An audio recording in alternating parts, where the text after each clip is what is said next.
En este video voy a estar explicando el tema uniones químicas. Vamos a hacer una breve recorrida histórica por algunas personas que han contribuido justamente al tema de uniones químicas y vamos a ir viendo cómo trabajar un poco para poder resolver de una manera bien práctica el tema de las situaciones problemáticas que se nos puedan plantear. Bien, entonces les cuento brevemente un poquito del recorrido histórico que también nos propone el material bibliográfico.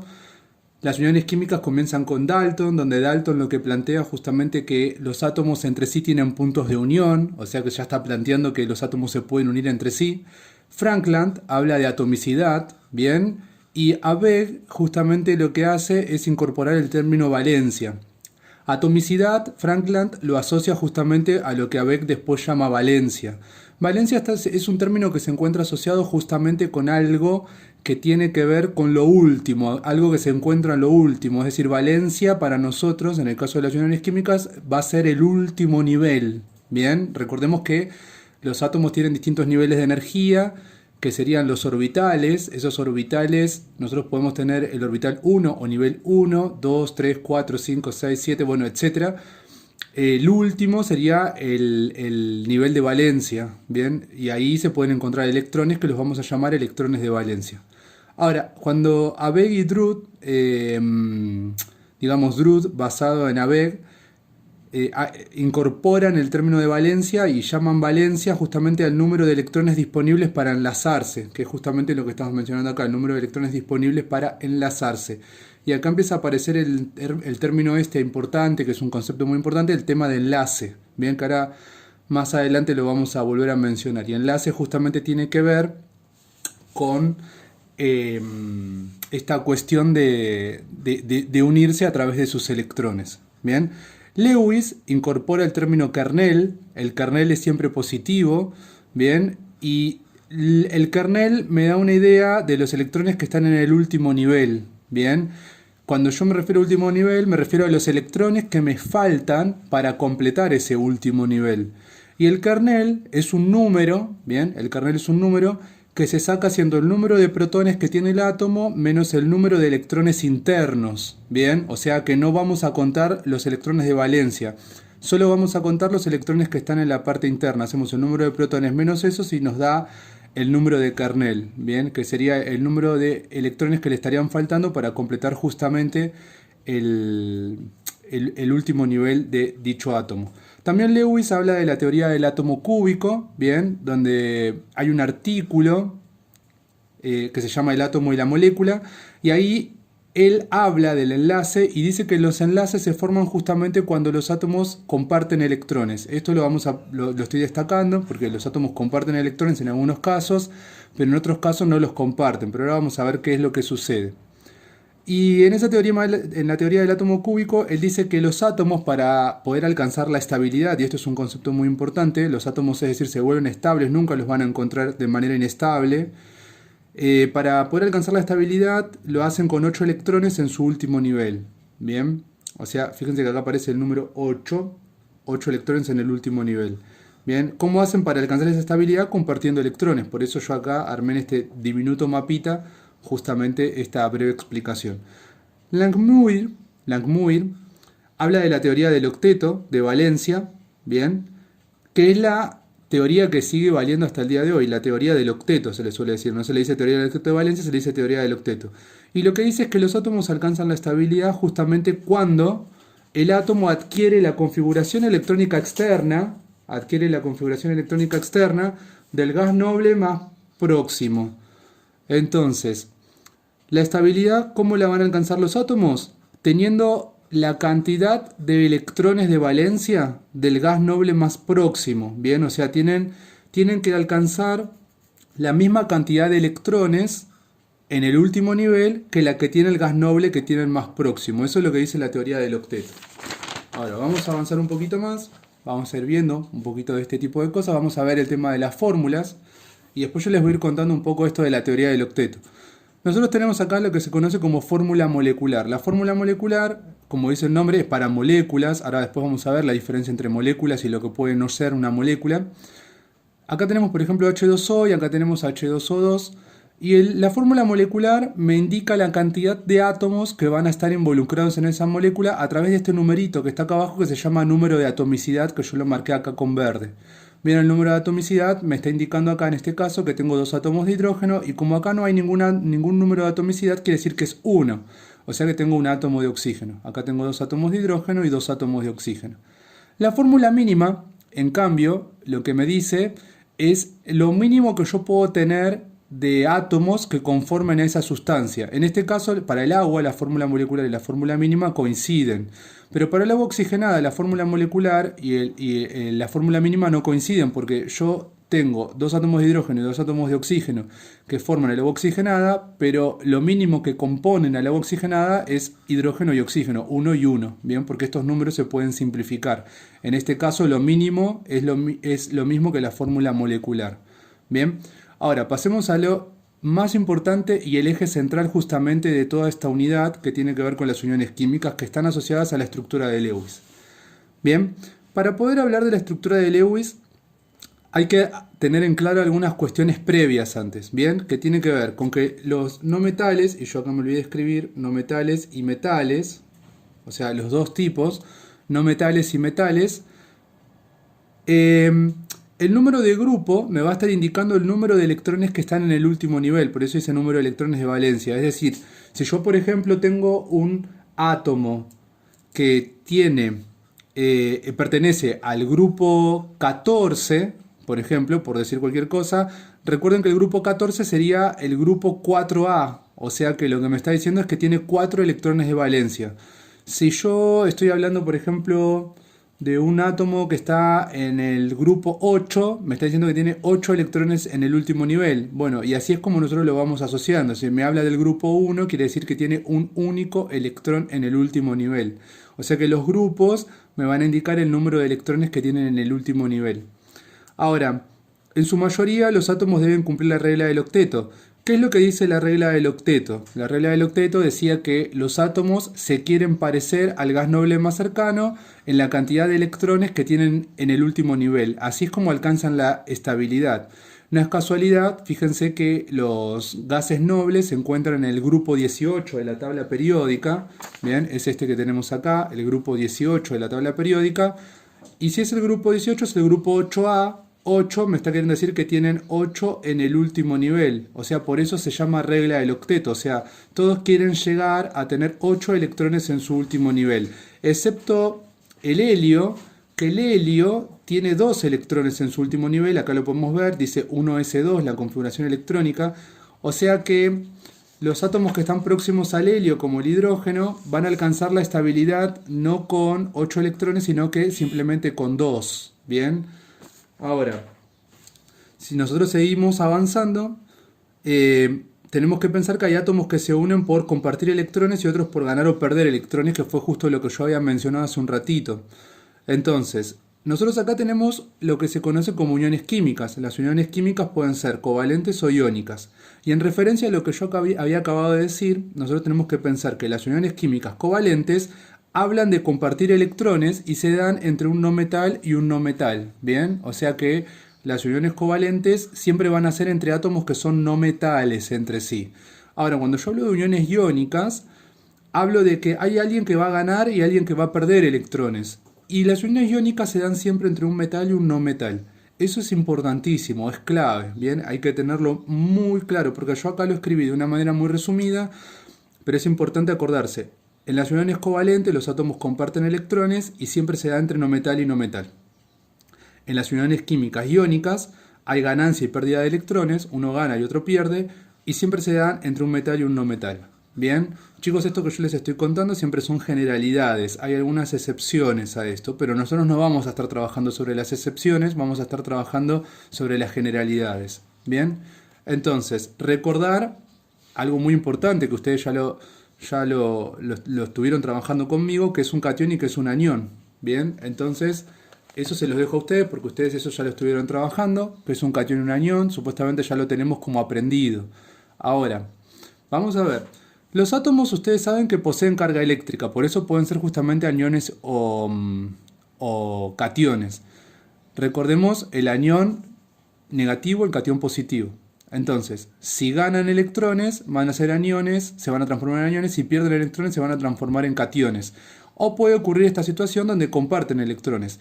Pero es importante mencionar que a pesar de que los electrones se compartan, siempre va a haber alguien que va a tener una carga positiva o una carga negativa. O sea que va a haber algo de carga eléctrica que va a estar puesta en juego. Por eso digo, ganan, pierden o comparten. Pero ese comparten no es que comparten generalmente no comparten de manera equitativa, sino que hay alguien que se lleva más la nube electrónica de otro átomo sobre sí mismo. Y eso está asociado justamente con la electronegatividad, que era una propiedad periódica que nosotros habíamos mencionado, donde decía esta propiedad periódica que era la capacidad que tenían los átomos de tomar un electrón de otro o llevarse la nube electrónica sobre sí mismo. Bueno, los más electronegativos van a tener tendencia a ganar electrones, por lo tanto van a ser aniones. Y los menos electronegativos van a tener tendencia a perder electrones y por lo tanto van a ser positivos. Esto que acabé de decir es fundamental y clave en toda esta unidad que estamos trabajando. Bien, entonces los átomos se van a unir ganando, perdiendo o compartiendo electrones. Bien, siempre a través de los electrones.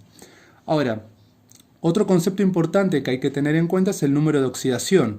El número de oxidación es un número, bien, que va a indicar cuántos electrones ganan o pierden. Por ejemplo, ahora lo vamos a ver. El número de oxidación se encuentra en la tabla periódica, bien. Si ustedes buscan en su tabla periódica, por ejemplo, yo acá tengo general y acá dice estado de oxidación y estado de oxidación del hidrógeno dice 1. Bien, si yo por ejemplo voy acá al oxígeno, el oxígeno tiene número de oxidación -2. Y ahí uno puede justamente observar dónde están ubicados los números de oxidación. Ahora, hay elementos con más de un número de oxidación. Ejemplo, el cobre tiene número de oxidación +1 y +2. ¿Qué quiere decir esto? Quiere decir que pierde 1 o 2 electrones según el caso. Bien, eso lo vamos a ver según el caso concreto del que estemos hablando, pero tiene la capacidad de perder 1 o 2 electrones. Ahora, si yo hablo, por ejemplo, del fósforo, el fósforo tiene +-3 +5, eso dice. Es importante acordarse de que si en la tabla periódica hay un número que no tiene ningún signo delante, lo que me está diciendo que ese número es positivo. Bien, eso hay que tenerlo bien en cuenta. Porque que no tenga un signo más no quiere decir que no es positivo. Quiere decir que es positivo, pero no está escrito. Bien. Entonces, yo tengo el fósforo tiene +3, -3, +5. Entonces, este que dice +-3 se desglosa en 2. O sea, quiere decir que el 3 puede ser positivo o el 3 puede ser negativo. ¿Cómo se interpreta esto en estos casos? Se interpreta que puede perder 3 electrones, puede ganar 3 electrones o puede perder 5 electrones. Bien, dependiendo justamente del número de oxidación. Entonces, quiere decir que pierde 3 o 5 o puede ganar 3 electrones según el caso. Ahora bien, vamos a mirar el caso, el ejemplo del dióxido de carbono. El dióxido de carbono, lo primero que nosotros tenemos que ver cuando miramos esto es que es covalente. Como es covalente, se comparten los electrones. Entonces, lo primero que tengo que ver es quién es más electronegativo. ¿Por qué voy a ver eso justamente? Voy a ver quién es más electronegativo para saber quién es negativo y quién es positivo. Porque el más electronegativo, recordemos, habíamos dicho que iba a ser el negativo.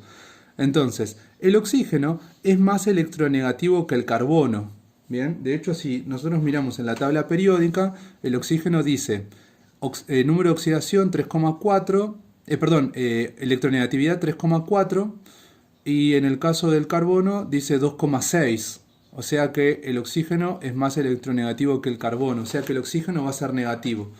Si uno quiere sacar el número de oxidación del oxígeno, la tabla periódica me decía que el número de oxidación del oxígeno era -2. Entonces ya lo escribí acá. Bien. Y ahora, si yo me fijo, resulta ser, porque esto es importante, bien, tengo que ver los números de oxidación, lo tengo que colocar acá, tengo que colocar el número de oxidación, y dice, para que el compuesto sea estable, sus cargas deben neutralizarse. ¿Qué quiere decir que se neutralicen? ¿Cuándo algo es neutro? Cuando la cantidad de positivos y la cantidad de negativos son iguales. Entonces, en este caso, si yo tengo que el oxígeno tiene 2 cargas negativas, pero tengo 2 oxígenos, en realidad ¿cuántas cargas negativas tengo? Voy a tener 4 cargas negativas. Pero acá, el carbono era el positivo.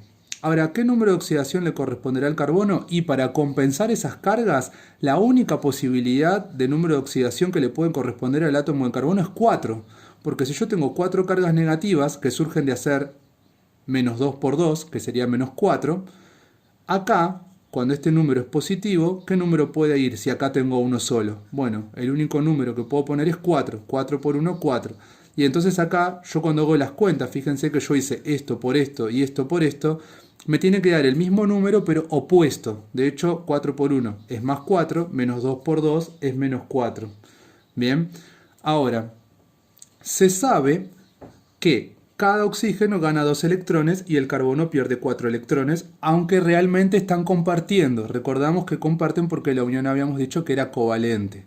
Pero recordemos que como hay uno que es más electronegativo que otro, va a quedar uno negativo y otro positivo. Bien, pero en realidad los electrones se están compartiendo.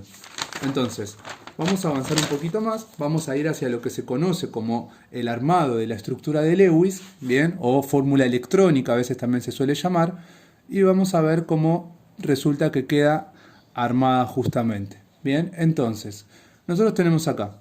Tercero, distribuyo los átomos, fíjense cómo los distribuí. Decía CO2, o sea, carbono, oxígeno 2. El que está en menor cantidad lo puse acá en el medio, puse la C, bien, y puse O y O. Ahora, agrego los electrones de valencia. ¿De dónde salían los electrones de valencia? Los electrones de valencia salían del número de grupo. Por ejemplo, el carbono está en el grupo 4A y el oxígeno está en el grupo 6A. Entonces tengo 4 electrones en el último nivel y el oxígeno tiene 6. Fíjense cómo yo los distribuí. Puse todos puntitos, porque los electrones no son puntos y cruces. Es muy importante destacar esta información. Son todos puntitos para nuestra representación. Y van a estar compartiéndose. Entonces el electrón que es de este o de este no va a tener diferenciación. Van a estar compartidos y van a ser todos de todos. Entonces, ¿cuántos electrones tiene el carbono? Tiene 4. Puse uno arriba, uno a la derecha, uno abajo, uno a la izquierda. Así es como se distribuyen justamente. Siempre haciendo arriba, derecha, abajo, izquierda. Hice lo mismo con los 6 electrones del oxígeno. Puse arriba, abajo, arriba a la derecha, abajo a la izquierda. Y volví hasta continuar. Arriba a la derecha. Bien, ahora, la cuestión es la siguiente. Fíjense que lo que decía la regla del octeto es que tienen que tener 8 electrones en su último nivel porque así es como se parecen al gas noble más cercano. Ahora la cuestión es, yo cuando miro esto, recuerden, voy a hacer una aclaración más. Recuerden esto, siempre esto lo del número de grupo, lo de los electrones de valencia, siempre es válido para los no metales. Bien, para los no metales. Los metales, que son los que quedan positivos generalmente, no van a hablar de la pérdida de electrones en función del número de grupo. O sea, los electrones de valencia que van a tener no están asociados con el grupo, pero los no metales sí. Ahora, distribuyo los electrones de forma tal que cumplan con la teoría del octeto. La teoría del octeto, tenemos que también pensar que no solamente no nos alcanza con la teoría del octeto, sino que además tenemos que tener cuidado de que queden de a pares, ¿bien? Y siempre respetando todo lo que dedujimos anteriormente, porque por ejemplo, habíamos dicho que tenía 4, ¿bien? Y que todos tienen que tener 8, ¿bien? Y que además habíamos dicho que el carbono iba a dar 4, pero que el oxígeno iba a tomar 2, porque el carbono tenía más 4 y el oxígeno tenía menos 2. Bueno, si uno observa, acá tengo 2 que son del carbono y acá tengo 2 que son del carbono. O sea que el carbono está prestando 4, justamente, como habíamos visto, más 4. Y el oxígeno tenía que tomar 2. Bueno, ¿de quién va a tomar esos 2 el oxígeno? Va a tomar 2 de acá, del carbono, fíjense, pero a su vez también el oxígeno le está compartiendo al carbono, ¿bien? Y acá el carbono le está compartiendo al oxígeno 2 y el oxígeno está tomando 2 del carbono. Es decir, el oxígeno va a tomar estos dos negritos, estos dos puntitos negros que serían 2 electrones, los va a tomar para él porque tiene que tomar 2, era lo que nosotros habíamos deducido anteriormente. Este oxígeno también va a tomar 2 y fíjense que si toma 2, tiene 6 de él más 2 de acá son 8. Y este tiene 6 de acá y 2 más de acá son 8. Ahora, el carbono, ¿cuántos tenía que prestar? Y tenía que prestar 2 y 2, o sea 4. O sea que también puede tomar 4, 2 de acá y 2 de acá, y él también alcanza la estabilidad porque tiene 8. Fíjense entonces, acá tengo 8 alrededor de este oxígeno, contando todos los que tiene arriba, a la derecha, abajo y a la izquierda. el carbono también tiene 8 y el oxígeno también tiene 8. Y fíjense que no es casualidad que están orientados de a pares. Fíjense que está uno del carbono, uno del oxígeno, uno del carbono, uno del oxígeno. Están de a pares y justamente eso es lo que se conoce como enlace. Un enlace es un par de electrones, ¿bien? Que justamente están generando la unión entre un átomo y otro átomo. ¿Bien? Ahora, si uno mira acá, tenemos dos pares de enlaces y acá tenemos dos pares de enlaces. ¿Bien? O sea que tenemos 4 enlaces en total. Ahora, también puede ocurrir que un átomo ayude a otro a cumplir la teoría del octeto, pero sin la necesidad de recibir electrones, bien, de dicho átomo, ya que alcanzó la estabilidad, por ejemplo, el dióxido de azufre. Y ahora vamos a ver cómo funciona esto. Bien, lo primero que hago es poner los números de oxidación. El oxígeno es más electronegativo que el azufre. Este va a ser negativo, este va a ser positivo. El oxígeno tiene el número de oxidación -2. Estoy siguiendo todas las reglas que vinimos trabajando hasta el momento. Y por lo tanto, si yo multiplico esto por esto, me da -4. Entonces, por lo tanto, el azufre va a tener que ser +4 para que se compensen las cargas. -2 por 2, -4. 4 por 1, 4. Entonces ahí me da 4 positivo y 4 negativo. Ahí compensaron las cargas. Lo siguiente que hago es distribuir bien los átomos y después distribuyo los electrones. El oxígeno y el azufre pertenecen al grupo 6A. Entonces, por lo tanto, voy a tener 6 electrones y 6 electrones para cada uno de ellos. Lo siguiente que hago es aplicar la teoría del octeto, bien, o sea que todos tienen que llegar a 8, pero también sin dejar de prestar atención a esto. Recordando que el oxígeno va a ganar, o sea, cada oxígeno va a ganar 2 electrones, bien. Entonces, si yo los distribuyo, este azufre que está acá le va a tener que dar 2 electrones a un oxígeno y le va a tener que dar 2 electrones al otro oxígeno. Ahora, el azufre necesita, va a estar dando 4 electrones, ¿bien?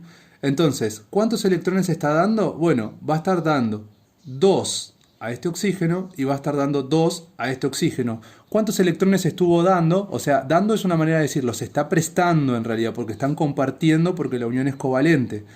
Entonces, ¿cuántos electrones se está prestando? 2. ¿Cuántos electrones se está prestando? 2. Bien.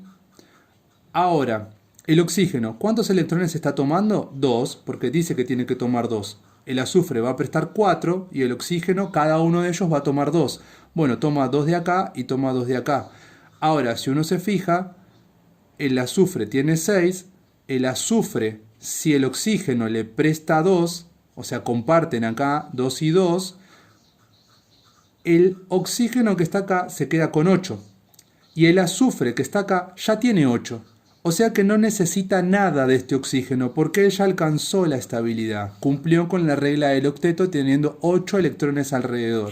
Fíjense que los electrones siempre van de a pares. Bien, no van de otra manera, van siempre de a pares. No me pueden quedar individualmente, si no estoy haciendo algo mal. Y este, que el azufre, habíamos dicho, tenía que prestar 4, acá prestó 2 para este y acá va a prestar 2 para este. Este oxígeno no necesita prestarle a él porque el azufre ya cumplió con la regla del octeto. Entonces, ¿qué hace? El azufre le presta a este oxígeno para que él cumpla con la regla del octeto. Bien, pero el azufre no necesita que el oxígeno le preste. Bien, por eso quedan distribuidos de esta manera. Fíjense que siempre me están quedando de a pares. Bien, solo el azufre le comparte electrones al oxígeno. En cambio acá, bien, se comparten entre ambos átomos los electrones. Entonces, de hecho, el azufre debe compartir 4 electrones y cada átomo de oxígeno debe recibir 2 electrones, que fue justamente lo que habíamos charlado en función del dato que habíamos obtenido al inicio del planteo de lo que estábamos charlando recién. Ahora, vamos a avanzar un poquitito más. Bien. Y acá tenemos lo siguiente, ya vamos llegando al final porque ya no nos queda mucho. Después en otro video voy a hablar un poquito sobre lo que es la geometría molecular, pero no en este, porque esto ya es largo. Entonces, vamos a pensar en este compuesto, cloruro de calcio. El cloruro de calcio es una unión iónica. El cloro es no metal y el calcio es metal, entonces metal y no metal es iónica. Entonces va a haber ganancia y pérdida de electrones. Fíjense que en la estructura de Lewis anterior lo que nosotros hacíamos era poner los números de oxidación. El cloro es muchísimo más electronegativo que el calcio, entonces este es negativo y este es positivo. La pregunta es, ¿de dónde yo saqué ese número -1? Y esto funciona así. Si yo vengo a la tabla periódica, busco el cloro, y el cloro dice más, menos 1, más 3, más 5, más 7. Fíjense que el único número negativo que tiene el cloro es este que dice más menos 1, porque si es más menos 1 quiere decir que el 1 puede ser tanto positivo como negativo.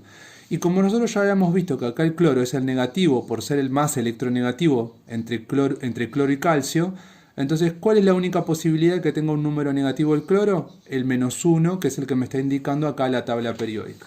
Y el calcio, justamente si uno lo mira acá, el calcio tiene número de oxidación 2, es el único que tiene, o sea que no tengo mucho para elegir. Entonces esto es menos 1, esto es más 2, esto por esto y esto por esto me dan el mismo número pero opuestos. Ahora, ¿cómo armo la estructura de Lewis? Bueno, la estructura de Lewis se arma de la siguiente manera. Ordeno los átomos, cloro, calcio, cloro, lo ordené de esta manera porque el calcio es el que se encuentra en menor proporción, lo puse en el centro y puse cloro a la izquierda y cloro a la derecha y puse, fíjense que el calcio por ser metal pierde los electrones, porque esto nosotros ya lo habíamos estudiado anteriormente, los no metales ganan y los metales pierden electrones. Entonces si los metales pierden electrones, alrededor del calcio no me va a quedar nada porque perdió los electrones. Ahora el cloro gana electrones, pero el cloro ya de por sí pertenece al grupo 7A. Entonces como pertenece al grupo 7, quiere decir que gana, ya va a tener, perdón, de electrones de valencia va a tener 7. Entonces yo acá puse 1, 2, 3, 4, 5, 6, 7 electrones en negro. Y el calcio, como pierde 2, le va a dar un electrón al cloro de acá para que cumpla con la regla del octeto. Y él le va a dar un electrón acá a este otro cloro para que también cumpla con la regla del octeto. Bien, y ahí el cloro está cumpliendo con la regla del octeto. Y el calcio también está cumpliendo con la regla del octeto. Guarda, no se vayan a confundir, porque ¿cómo se cumple con la regla del octeto? Y compartiendo electrones o ganando o perdiendo. En este caso, el cloro para poder alcanzar la configuración electrónica externa del gas noble más cercano tiene que ganar electrones. Y el calcio, para cumplir con la regla del octeto, necesita perder electrones, porque para cumplir con la regla del octeto a veces se ganan electrones y a veces se pierden electrones. Bien, por eso es lo que nosotros habíamos mencionado hace un rato. Ahora, es importante destacar algo muy importante, muy clave acá en todo esto, es que cuando la unión es covalente nosotros hablamos de moléculas y cuando la unión es iónica hablamos de fórmulas mínimas porque no tienen fórmula molecular. Bien, porque justamente los compuestos iónicos forman cristales. Entonces, al formar cristales, lo único que nosotros podemos mencionar es lo que se conoce como fórmula mínima. O sea que los compuestos iónicos los vamos a denominar fórmulas mínimas. O sea, su fórmula va a ser una fórmula mínima. Y las uniones covalentes vamos a hablar de moléculas. Bien, ahora, y vamos cerrando con esto. Esta sería la parte final. ¿Cómo formulamos nosotros un compuesto? Bien, ¿cómo se va a formular? Bueno, de la siguiente manera. Si yo tengo que armar un compuesto entre litio y oxígeno, ya sé que la unión va a ser iónica. ¿Por qué va a ser iónica? Y porque el litio es metal, oxígeno es no metal. Entonces lo primero que hago, los junto. Y cuando los junto, los voy a ordenar de manera tal que voy a poner siempre, absolutamente siempre, esto es una regla, primero el positivo y después el negativo. Bien, entonces, el oxígeno es negativo y el litio es positivo. ¿Cómo lo sé? Por la electronegatividad. Siempre la electronegatividad me va a decir quién es el negativo y quién es el positivo. Ahora, si ya sé que este es negativo y este es positivo, busco el número de oxidación negativo. El oxígeno, el único número de oxidación negativo que tiene es menos 2. De hecho, es el único que tiene, a pesar de que hay otros, pero nosotros vamos a trabajar siempre con este. Y el litio tiene el número de oxidación más 1, bien, que también es el único que tiene.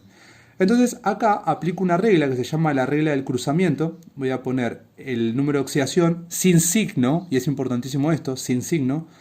Lo pongo cruzado, lo voy a cruzar, lo voy a poner para el litio y este 1 lo voy a poner para el oxígeno, ¿ven? Como lo escribí acá.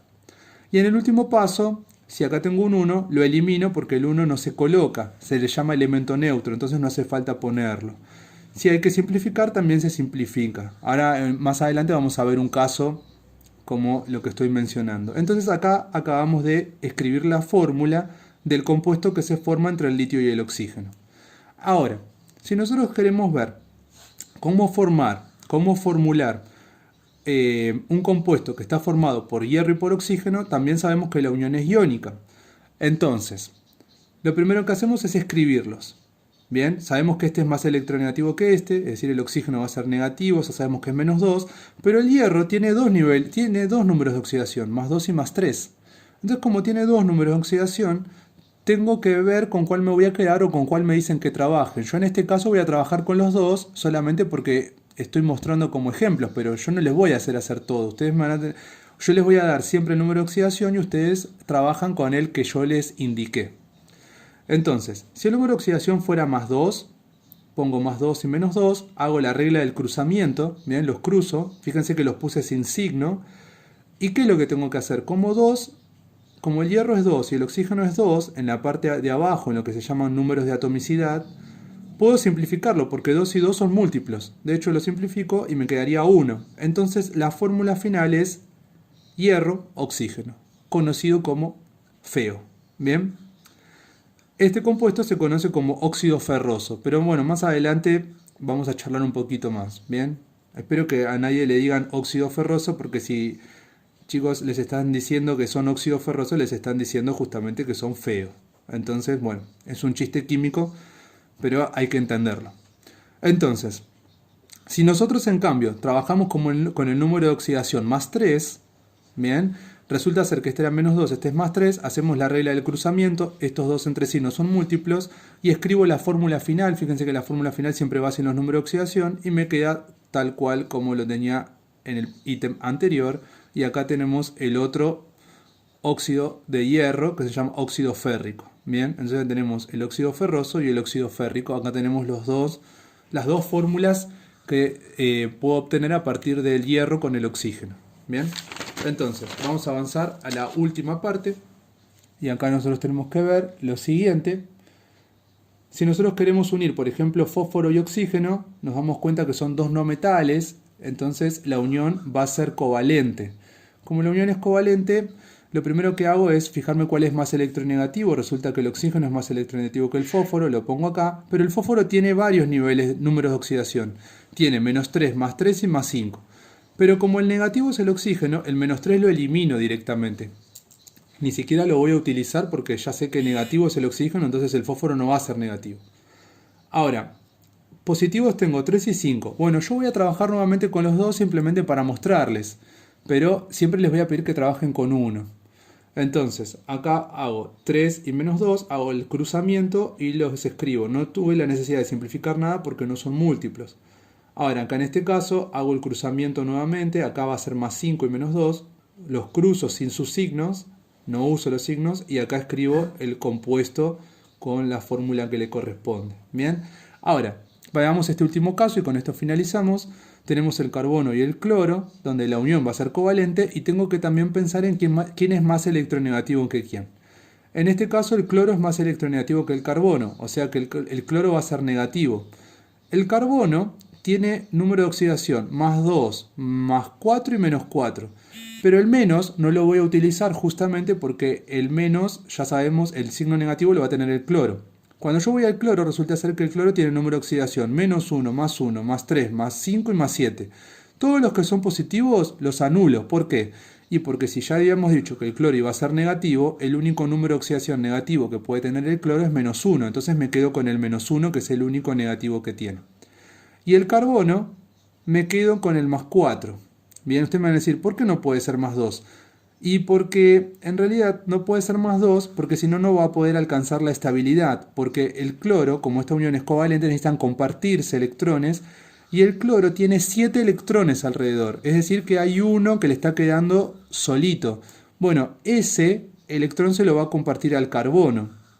Pero si yo tuviera dos cloros, recuerden que el carbono tiene 4 electrones en su último nivel.